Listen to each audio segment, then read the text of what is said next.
네, 계속해서 2차 1과목 25강. 25강은 농구문 이론서 203페이지부터 209페이지까지 하겠습니다. 오늘은 총 4개 강의를 진행할 수 있도록 하겠습니다. 그래서 5월 말까지 다 완료할 수 있도록 하겠습니다. 자, 평년 수학형 차품목을 핵심적으로 봐주시면 될 것 같고요. 먼저 교재에 나오는 203페이지 종합위험 생산비 보장 바짝물이다 하는 부분에서 고추와 브로콜리가 거의 주로 시험에 나왔습니다. 대부분 고추와 브로콜리에 대해서 나왔죠. 왜냐하면 준비기 생산비 개수가 명확하게 있기 때문에 이 품목 위주로 시험이 나왔습니다. 그러니까 시험은 변수가 있는 것이 주로 나온다 이렇게 보시면 될 것 같습니다. 자, 생산비 보장 바짝물은 딱 하면 이것이 고추와 브로콜리 두 개 품목의 보험금 지급 사유 및 보험금 계산은 아래와 같다 해서 지급 사유 자기 부담 비용금을 초과하는 경우 고추 브로콜리다. 이 중에서 가장 중요한 핵심은 바로 고추죠. 고추만 알면 나머지는 전부 다 응용된 거예요. 그러니까 하나만 알면 나머지는 암기하지 않아도 그냥 응용해서 풀면 된다 이렇게 생각하시면 될 것 같습니다. 그래서 고추는 병충해 있는 경우만 하면 되겠죠. 생산비 보장 보험금은 잔, 경, 피, 병, 자다. 요것만 암기하시면 되고, 그 다음에 고추지만 병충해가 없으면 안 하면 되죠. 요걸 빼버리면 되죠. 빼버리면 되고, 나머지도 똑같이 병충해 있는 경우는 장경피, 병이 없죠. 자, 그 다음에 브로콜리도 잔경피, 병이 없으니까 자. 그리고 공식 하나죠, 하나. 그리고 지급 보험금은 자기 부담금을 비로 뺍니다. 왜냐하면 자기 부담금은 잔존 보험가입 금액에 대해서 하기 때문에 자기 부담금이 제일 중요한 것은 잔존 보험가입 금액. 자기 부담금은 잔존 보험가입 금액에 보험가입할 때 계약자 선택한 비율 3% 또는 5%이기 때문에 그렇습니다. 그래서 장경피 병자 정확하게 이야기하면 옥수수일 때 손자보험을 쓴다 하는 부분은 바로 이거죠. 옥수수가 있고 온주 밀감이 있고 그 다음 가축 그 다음 시설 파트 그리고 하나 더 굳이 넣는다면 이것도 정확하게는 손자보험에 포함을 시킬 수가 있겠죠. 그래서 장경피 병자다 이렇게만 암기하면 다 끝납니다. 나머지는 잔존보험 가입 금액이 아니고 한 번에 파악을 해서 하기 때문에 굳이 잔존보험 가입 금액을 쓰지 않아도 되는 거죠. 그러니까 고추와 브로콜리는 무한하수이기 때문에 계속 식물체가 자랍니다. 따도 계속해서 수학 적기 때까지 계속해서 자라기 때문에 이거는 보상했는데 어느 놈인지 모릅니다. 그러니까 잔존보험 가입 금액을 기준으로 한다 하는 것만 알면 이 부분은 쉽게 풀린다. 그래서 이때 중요한 것은 잔존보험 가입 금액 구할 수 있겠죠. 그럼 경과 비율이 중요하다. 자, 경과 비율에 대해서는 수학기 잔존 비율과 경과 비율에 대해서는 온주 밀감에 대해서만 정확하게 알고 나머지는 혼용해서 쓴다라고 생각하시면 됩니다. 그래서 이거는 경과 비율을 하자 했을 때 경과 비율에 대해서는 중요하다. 그 잔존 보험가입 금액은 보험가입 금액에서 기지급 하고 난 뒤에 하면 되고 경과 비율이 제일 중요하다 하는 부분을 말씀을 드렸습니다. 그죠? 경과 비율은 그대로 남아있는 면접 준비했던 파종을 하고 모종을 사고 하는 그 준비기 생산비 개수를 인정해 주겠다. 알파 플러스 남은 것에 대해서 곱하기 수학기 이전일 때는 생표다 말씀을 드렸죠. 생표. 표준 생장일수와 생장일수. 그 다음에 수학기 이유는 수학기 중이다 하는 게 수학을 하고 난 뒤에 시학이 됐다면 100%를 우리는 1로 봅니다. 그죠? 1 마이너스 수표다 이렇게만 해버리면 다 끝납니다. 이것이 계속 이어지고 우리가 꼭 암기해야 될 것이 바로 준비기 생산비 개수는 중요하기 때문에 54.2%다. 그 다음에 홍고추는 100일, 풋고추는 70일 이렇게만 암기하시면 됩니다. 네. 그 다음에 잔경피 요 폐율일 때는 어떻게 하느냐 했을 때는 대관소찰이다 하는 한마디면 끝납니다. 그죠? 대관소찰이다. 대관은 숲이죠. 크게 보고 작게 했기 때문에 숲을 곱하고 전체, 이것은 전체에서 이만큼 피해 면적이 1000제곱미터에서 600제곱미터라고 했을 때는 1000분의 600의 피해를 입었다. 자세하게 보니까, 자세하게 봐서 손해 정도 비율을 한단 말이에요. 이게 소차례란 말이죠. 그걸 곱해줘서 피해율을 확정한단 말이죠. 그러니까 경과 비율은 구하면 되고, 피해율은 이렇게 구하면 되고, 등급 변경 기준이 있으면 1급, 2급, 3급에 대해서 하면 되고, 그러니까 어려운 게 하나도 없다 하는 말씀을 먼저 드립니다. 그 다음에 준비기 생산비 개수는 반드시 암기를 해야 된다. 요거 하고, 그 다음에 브로콜리, 같이 해버리면 됩니다. 같이 브로콜리를 해버리자. 60.1이다.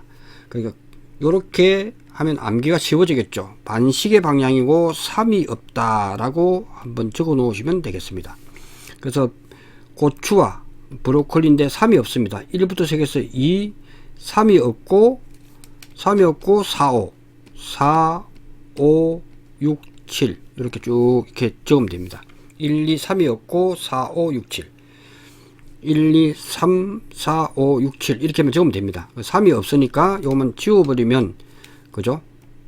54.2%고 브로콜리는 60.1%다 해서 암기가 가능하다. 이렇게 보시면 다 됩니다.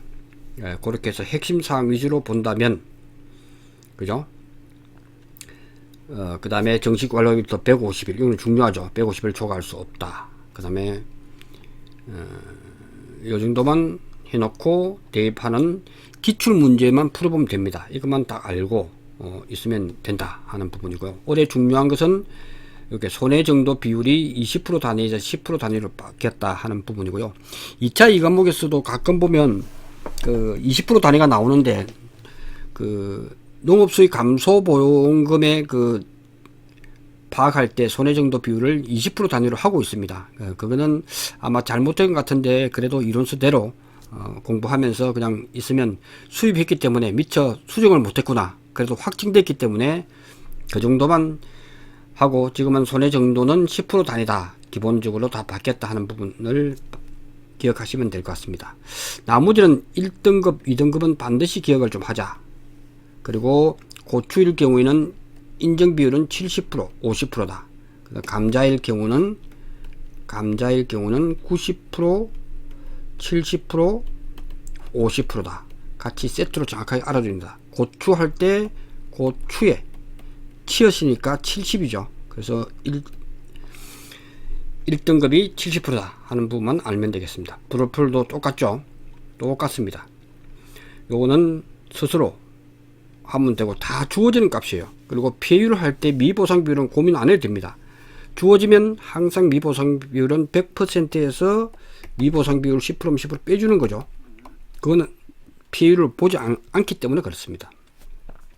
그 다음 피해 면적과 재배 면적 다 주어집니다. 이 부분은 주어지기 때문에 대입만 하면 된다라고 생각하시면 된다 하는 말씀으로 정리하겠습니다. 그 다음 불고조 크기 때문에 50%, 80%, 100% 피해를 준다. 여기다 보놓고 시험 문제 다 주어지기 때문에 굳이 암기 안 해도 된다 하는 말씀을 드리겠습니다. 왜? 암기할 게 많으니까 우리 핵심적인 것만 하자. 이렇게 정리할 수 있도록 하겠습니다. 그 다음 작물 특정 및 시설 종합 위험의 인삼 손해보장 방식. 이거는 세트로 나오죠. 작물의 특징이다 하는 부분 9개 담보를 해준다. 그 다음에 시설 종합에 대해서 같이 문제가 잘 출제되는 부분이기도 합니다. 그 다음 인삼과 해가림 시설에서 우리는 봐주면 된다. 지급 사유는 자기부담 비율을 초과하는 경우죠. 이 자기부담금이죠. 시설일 경우는 손자보험이기 때문에 그렇습니다. 자기부담금을 초과하는 경우 보험가입 금액 곱하기 피해율만의 자기부담 비율. 피해율은 이렇게. 그 다음에 인삼은 제가 여러 번 강조했다마는 피해율이라고 하는 것은 평수미평으로 해라. 평수미평으로 하면 똑같다. 이것을 굳이 1 마이너스 이게 1이죠. 그 다음에 이거 따로 이 부분이 복잡하기 때문에 굳이 저렇게 하지 않아도 된다. 평수미평으로 문제를 풀기를 바랍니다. 제가 직접 풀어서 전혀 문제가 없었기 때문에 되고, 이것을 또 풀면 이렇게 됩니다. 그래서 평수미평으로 해서 계산하기를 바랍니다. 그리고 2회 이상, 이렇게 인삼은 인삼밭이 여기 있고 여러 대가 같이 인삼을 심다 보니까 피해를 태풍이 와서 다 입었지만 이거는 60%만 하자 해서 이번에 수확은 60%만 다 이렇게 하는 경우가 있습니다. 그러다 보니까 전부 다 입었지만 재배 면적이 800칸 중에서 이번에 수확이 500칸이면 이것만 피해로 인정하면 돼요. 그 다음에 할 때는 보험금 현금 빼고 계산하면 된다 하는 까지만 알면 되겠습니다. 자, 이거는 시설 파트에서 충분하게 설명을 드렸기 때문에 이거는 비례 보상을 한다 하는 것이 핵심이죠. 비례 보상을 한다. 그래서 비례 보상을 하는 것은 바로 해가림 시설, 가축, 축사다. 시험 나오면 항상 이것이 비례 보상이 나올 거다. 그 정도만 체크하고 넘어갈 수 있도록 하겠습니다. 그 다음 손해액이란 보험의 목적과 동형의 제도를 하는데 소요되는 제도의 가액을 말하고, 보험의 목적이 손해를 입은 장소에서 실제로 수리 복구되지 않을 때는 제도의 가액에 의해서 보상을 하지 않고 감가상각에 적용된 시가로 보상한다. 그게 맞겠죠. 그래서 우리가 실제로 수리 복구하지 않았다면, 우리가 자동차도 누가 와서 문짝을 들이받았을 때 우리가 수리를 했을 때는 문짝을 새거로 갈아주지만 돈을 주세요 했을 때는 중고값을 준다. 그렇게 이해하시면 될 것 같습니다. 이 부분은 2차 1과목에서 이 시설 파트는 2차 2과목에서 제가 자세하게 설명을 한 것만 하면 그 다음에 스스로 읽고서 정리가 가능하다라고 해서 넘어가겠습니다. 그 다음 자기부담비율 선택기준 10%현과 15% 그리고 시험 나오면 20%, 30%, 40% 정도 반드시 써야 된다. 그리고 제한이 없다 하는 부분을 쓰고, 최근 3년간 연속 보험가입 계약자죠. 그 다음에 과수는 보험가입 과수원으로서 주어가 다릅니다. 3년간 수령한 보험금이 순보험료 기준이다. 이게 중요하죠. 지난 시간에 풀었듯이 순보험료 기준으로 120% 미만인 경우에 한해서 수령한 보험금이 순보험료 대비, 그래서 분모는 순보험료고 그 다음에 지급한 보험금 3년간 하면 2025년 2024년, 2023년에 3년간에 걸쳐서 하는 거고, 15%형은 이것이 120% 초과 있다, 130% 나왔다 하면 해당 사항을 없습니다. 그죠? 그러면 15%형으로 가서 또 계산을 합니다. 최근 2년간 해서 수령한 보험금 했을 때 이것도 120% 초과되면 20%형밖에 안 됩니다. 그죠? 그것도 시험에 나올 수 있겠죠. 자, 생산비 보장 방식이다 했을 때 우리가 생산비 보장 방식 눈으로, 이거는 눈으로 파악을 한다. 눈으로 주로 조사한다. 그래서 대관소찰이죠. 대관소찰이다. 즉 무게 달기가 좀 힘든 품목이에요. 그래서 생산비 보장 받장물에서 무게가 가능한 것은 받장물로 갈 수가 있습니다. 그죠? 그래서 그런 구분들을 좀 해둘 필요가 있다 하는 부분에서 메밀, 그래서 생산비는 그죠? 생산비 보장 보험금의 기본적인 것은 생산비 보장 방식의 기본은 그죠? 생산을 하기 위해서는 움직여야 되죠. 무버 움직인다. 그러니까 배가 고프다, 배고파다. 그래서 당이 떨어지겠죠. 당이 떨어져서 단 것을 먹여라. 이렇게 시금치 양상추까지 플러스 시금치 힘내라고 시금치 양상추까지 이렇게 적어 놓고 이렇게 해서 생산비 보장 방식을 암기를 합니다. 반드시 암기를 해야 됩니다. 생산비 보장 방식에서 자, 그래서 무인데 고랭지무와 월동무죠. 고랭지무와 월동무, 일반 무는 잴 수가 있다는 거죠. 그래서 반드시 고랭지무와 월동무다.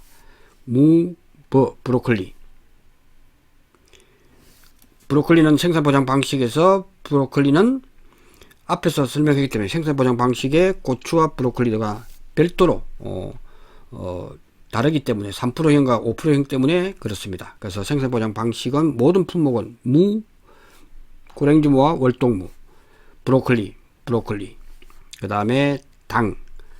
자, 당근이 보입니까? 안 보이죠? 그죠?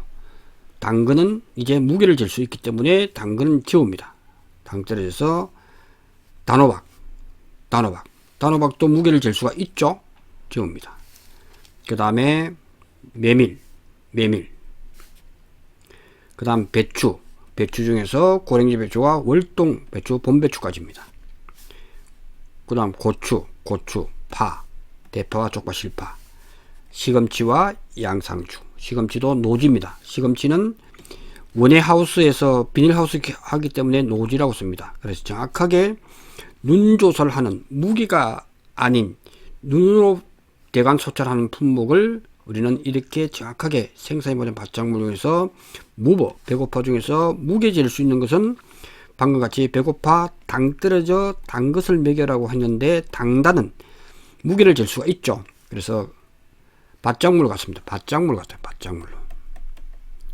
그렇게 해서 작물을 정확하게 이해를 할 필요가 있다 하는 말씀을 먼저 드리겠습니다. 그렇게 해서 정확하게 공부를 하시면 되고, 그 다음 자기부담 비율을 이렇게 10%와 15%형은 이런 것은 중요하지 않다. 왜? 시간만 되면 되는 거기 때문에. 그래서 요 품목들 10, 15%, 20%, 30%, 40% 있는 품목과 그 다음에 무한하세인 고추와 브로콜리는 3%, 5% 품목이다 보니까 생산보장 밭작물 시험에 한번 나왔죠. 생산보장 밭작물 중에서 자기부담 비율이 3%, 5%를 선택할 수 있는 품목은 고추와 브로콜리 이렇게 나왔습니다. 자, 3%형과 5%형에서 우리는 작게 가입하는 3%형을 가입을 하고 싶어 합니다. 기준이 있습니다. 최근 2년 연속 가입 2년간 수령보험금이 순보험료죠. 120% 미만은 계약자. 이것도 반드시 알아두시기 바랍니다. 중요하죠. 자, 인삼의 해결임시 자기부담금 최소 10만원, 최대 100만원. 이렇게 알아두시면 되겠습니다. 예, 최대 100만원. 보험소득에서 발생한 손해액의 10% 해당하는 금액이다. 자기부담금은 1사고 단위로 적용한다. 이렇게 보시면 되겠습니다. 자, 지금 가장 중요한 평년 수학량 15점의 시험 나오죠. 표준 수학량, 평균 수학량 똑같은 방법으로 공부를 하시면 됩니다. 자, 그 다음에 과거 수학량 자료가 없는 경우 신규 가입할 때 표준 수학량 100%를 평년 수학량으로 결정하죠. 그 중에서 손해율이 낮은 것이 팥이단 말이에요. 팥의 경우는 표준 수학량이 70%를 한다. 살구도 마찬가지죠. 과실에는 살구. 그 다음에 밭작물은 팥. 그래서 이 부분 팥은 손해율이 높습니다. 팥의 경우 표준 수학량의 70%를 처음에 가입할 때 70%를 평균 수학을 합니다. 과거 수학량 자료가 있는 경우 이것이 시험에 나온다는 거죠. 자, 그 다음에 평년 수학량은 기출 문제에서 아주 좋은 문제들이 많습니다. 그리고 예상 문제에서 풀어보면 충분히 되는데 이 중에서 꼭 알아야 될 게 뭐냐라고 했을 때, 자, 먼저 가입 수학량은 보험에 가입한 수학량으로 범위는 평년 수학량 50%, 100%죠. 예외가 적과점 품목은 평년 착과량의 100%를 가입을 해놓고 그죠? 환급해 줍니다. 계약자 결심하는 단 옥수는 표준 수학량의 80%부터 130%다 하는 것이 중요한 변수죠. 그래서 옥수수는 이렇게 그림을 한번 그려볼 필요가 있다. 그래서 옥수수가 이렇게 생겼단 말이에요. 옥수수가 수염이 달려 있겠죠. 그래서 옥수수 그림을 한번 그려보세요. 그리니까 뭐가 보입니까? 팔자가 보이죠. 그러니까 80%부터 130%. 이렇게 정확하게 정리를 하자. 그 다음에 평년 수학량은 정확하게 개념을 우리는 잡을 필요가 있다라고 말씀을 드렸고, 제일 중요한 것은 A, B, C, D, Y의 정확하게 개념만 잡으면, 우리가 A라고 하는 것이 과거 평균 수학량이다. B는 평균 표준 수학량. 이건 표현을 쓰지 않아도 됩니다. 굳이 쓰라고 하면 쓰지만 지금은 시험 문제가 조건을 주어져서 A를 구하면 되니까, A는 이미 우리 약속이 과거의 평균 수학량 우리 집이란 말이죠. 그래서 이거는 우리 집이다 해서 스몰이다, 스몰의 우리 집이고, 이는 빅이다, 크다, 그 지역이다 해서 빅이다. 표준 수학량 변수가 없습니다. 변수가 없다는 거죠. 그래서 구하기가 쉬운 거고, 초이스니까 초이스는 D분의 C면 기준의 D를 따라가는 거고, B가 있으면 표준 수학량에 따라가는 그가 가입하는 해의 초이스. 표준 수학량. D가 죽음의 D다 라고 해서 D가 어떤 변수가 있을 때를 이야기한다. 그죠? Y는 가입한 해죠. 과거 수학량 산출연도 횟수, 가입 횟수를 이야기한다. 요 개념만 정확하게 지어버리면 이 부분은 다 끝납니다. 그죠? 이때 그럼 공식이 뭐냐라고 했을 때 공식은 간단합니다. 간단한 우리 집. 자, 5년 중에 3년을 가입을 했다. 그러면 2년은 미가입이죠. 그죠? 5년을 가입을 해서 평균을 내는데 3년만 가입했을 때 우리 집은 3년에 대해서 계산을 해냅니다. 그러면 2년에 대해서 어떻게 할 거냐? 큰 데서 작은 데를 빼죠. 그래서 5년 중에서 2년이다. 이렇게만 해버리면 됩니다. 그 다음에 전체적인 5년 동안 평균 표준 수학량 분의 초이스 가입하는 해가 2026년이면 이렇게 해버리면 되겠죠. 이 공식은 아주 간단하다. 그런데 변수가 있느냐, 여기서 변수가 있느냐, 이런 부분만 찾아내면 쉽게 정리할 수가 있다. 이때 평년 수학량은 보험 가입연도 표준 수학량의 130%를 초과할 수 없다. 그죠? 이거는 왜냐하면 무사고일 때 이게 150%까지도 갈 수가 있습니다. 그러니까 그런 것은 그때 사고가 났을 때 너무 많은 걸 보험금을 지급하니까 한도를 정했다. 그때 평년 수학량 구한값이 가입연도 표준 수학량의 130%를 초과할 수 없다. 이거는 전부 다 공통사항이죠. 이거는 공통사항이더라. 암기할 게 별로 없죠. 공통사항이니까. 자, 지금 제가 오늘 그 차에 대해서 말씀을 드릴 건데 이거는 예상 문제와 그 다음 모의고사에서 많이 다룰 겁니다. 차 분목은 시험에 나올 수가 있다. 왜? 좀 조건이 까다롭고 계산 방법이 다르다는 거죠. 그래서 이 부분을 조금 설명을 좀 드리도록 하겠습니다. 자, 요때 변수는 똑같은데 나머지는 그 다음 옥수수, 사령 옥수수는 분목 제외하죠. 옥수수는 평년 수학량 개념이 없기 때문에 주어집니다. 그래서 표준 수학량의 100%를 사용하고 있죠, 지금. 자, 그러면 이 차는 한마디로 이렇게 메모를 해주면 기가차입니다. 기가차다 해서 차를 할 때는 기가차라고 하면 됩니다. 그래서 기가차기 때문에 이 기를 사용해야 돼. 기가차다. 자, 평년 수학량을 갖다가 모든 품목은 평년 수학량을 말 씁니다. 그죠? 자, 차에 대해서는 차의 경우는 상기식에 따라 구한 기준 평년 수학량, 이게 은근슬쩍 기준 평년 수학량을 해버립니다. 상기식에 따라 구한 값을 남들은 모든 품목은 평년 수학량 하는데 기가차입니다. 요걸 갖다가 자기가 완전히 바꿔버리죠. 이것을 기준 평년 수학량이라고 합니다. 그러니까 모든 값은 우리가 다른 품목에서는 평년 수학량을 하지만 차에서는 기가차기 때문에 기준 평년 수학량이라고 말을 바꿔버립니다. 왜 바꾸는지 모르겠어요. 이걸 이렇게 안 하면 더 쉬운데 일단 우리는 룰을 따라야 됩니다. 남들은 평년 수학량을 하지만 기가찬 차에서는 이것을 구한 값을 이렇게 구한 것을 우리는 기준 평년 수학량을 하자. 그럼 평년 수학량을 또 구할 때는 뭔가 변수가 또 들어가죠.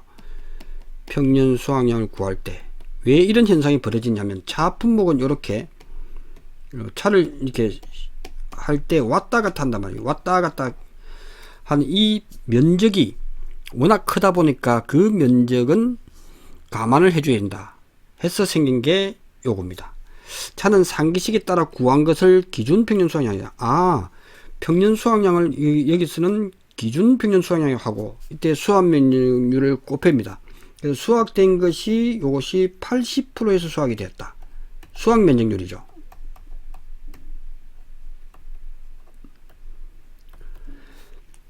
왜냐하면 고랑과 이랑이 쭉 있으면 밭작물 같은 경우 이 공간이 좁기 때문에 영향을 안 미치지만 차는 그렇지 않습니다. 그래서 수학 면적이 80%밖에 안 되기 때문에 이것을 곱한 값을 평년 수학량한다. 아, 이렇게 구한 것을 기준 평년 수학량하고 곱해서 80% 수학 면적률 80% 주면 80%, 90% 주면 90%, 곱해서 그것이 평년에 5년 동안 생기는 평년 수확량을 한다라고 정해버립니다. 그럼 룰을 따라야겠죠. 구항값을 기준평년 수확량이 하고 그 다음에 80%를 곱해야 평년 수확이 된다. 자, 수확면적률은 포량면 대비 수확면적 비율로 하면 차재배를 하지 않는 면적 비율을 제외한 이런 것을 수확면적 비율 이거죠. 이거 수확을 실제로 할 수 있는 게 뭐냐, 이렇게 보면 되겠습니다. 그럼 A값을 구할 때 어떻게 해야 될지를 봅니다. 기준이 바뀝니다. 기가 차기 때문에 수확량을 시행한 경우, 수확량 조사를 한 경우 조사 수확량은 평년 수확량이 50%보다 크다면 큰 값, 적다면 최소 평년 수확량이 50%. 이건 똑같죠. 공통이죠. 어려울 거 없습니다. 차이의 경우는 기준 평년 수확량, 이것이 기준 평년 수확량이 기준이 됩니다. 그래서 남들은 평년 수확량을 할 때 나는 기준 평년 수확량 바꿔버리면 되죠. 이것이 환산조사 수확량, 환산조사 수확량이 크다면 큰 값, 적다면 기준 평년 수확량의 50% 한다. 그럼 환산조사 수확량이 뭐냐 했을 때 조사 수확량에다가 수확면을 나눠줘야 돼. 앞에서는 곱해주고 이는 환산해줄 때는 다시 수확면을 80을 나눠줘야 조사 수확량보다 환산조사 수확량이 많이 나올 거예요. 그러니까 한 번은 곱해주고, 그죠? 이때 곱해주고 나머지는 수확면을 나눠줘야만이 이것이 환산조사 수확량이 난다. 그래서 기준은 기준평년 수확량의 50%보다 환산조사, 조사 수확량에도 또 글자가 붙죠. 남들은 조사할 때 환산의 말에 붙을 수밖에 없죠. 환산조사 수확량이라 합니다. 그 다음 무삭으로 수확량 시행을 하지 않은 경우는 표준 수확량과 평균 수확량 중에서 동그라미 치면 되죠. 그것에 1.1배를 하면 된다. 이때 차이의 경우는 표준 수확량은 그대로 가는데 그 당시에 평균 수확량을 우리는 기가 차니까 기존 평균 수확량 중에서 큰 값의 1.1배 이렇게만 해버리면 됩니다. 이 개념을 잘 잡고 있어야 나중에 예상 문제와 모의고사 풀 때 이 부분을 우리는 정확하게 풀어낼 수가 있다. 근데 개념은 어렵지 않다. 왜냐하면 차품목은 특이한 이렇게 수확 면적률이 있기 때문에 그래서 평년 수확량이 남들은 평년 수확량을 하는 것을 나는 기준 평년 수확량 하겠다. 그러면 당연히 조사 수확량도 뭔가 환산조사 수확량으로 해서 수확 면적률을 나눠줘야겠죠. 그것만 개념을 잡아버리면 이것도 쉽게 정복할 수가 있다. 이렇게 말씀드리겠습니다. 요 강의는 이 유튜브 아래에다가 링크를 파란색으로 해 놓겠습니다. 하는 이유는 여러분들이 이제 그걸 챗GPT나 그 다음에 노트북 LM에다가 이거 할 때 요것만 여러분들이 사진 찍고 하는 것보다 제가 올려주는 파일이 아주 쉽게 해줄 수 있기 때문에 제가 첨부해 놓도록 하겠습니다. 이게 시간이 지나면 유튜브 정책이 아마 무료다 보니까 이걸 자꾸만 회원 가입 때문에 그런 것 같은데 제가 강의하고 난 뒤에 일주일 이내에 전부 다 다운 받아 놓기를 바랍니다. 그러면 좀 편하게 사용할 수가 있다는 말씀을 드리면서 잠시 쉬었다가 다음 강의 진행할 수 있도록 하겠습니다. 고맙습니다.